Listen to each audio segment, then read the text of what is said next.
রাজধানীর দিয়াবাড়ি হাটে আছেন সহকর্মী সাইফুল ইসলাম, সরাসরি যাচ্ছে তার কাছে।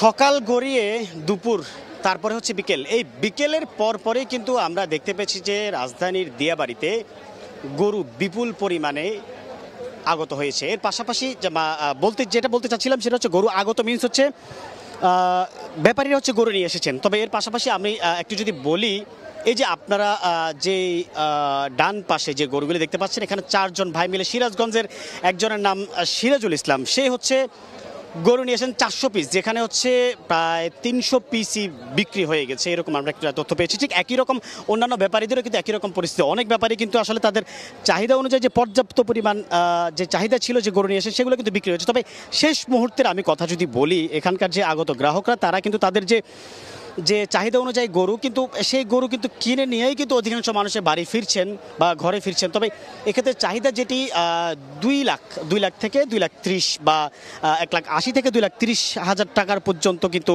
গ্রাহকের চাহিদাটা বেশি আমরা দেখতে পেয়েছি। তবে এখানে যে দিয়াবাড়ির হাটটি যখন সন্ধ্যা গড়িয়ে এলো, তখন কিন্তু লোকারণ্য হয়ে গেছে।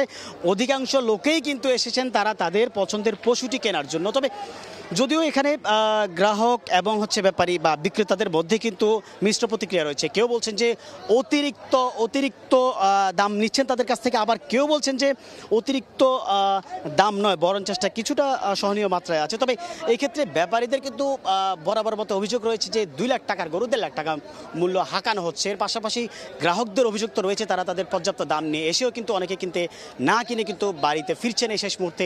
এই অবস্থা ছিল আমার কাছ থেকে রাজধানীর দিয়াবাড়ির গরুর হাট থেকে। দিয়াবাড়ি পশুর হাট থেকে পশু বিক্রির খবরাখবর জানাচ্ছিলেন সহকর্মী সাইফুল ইসলাম।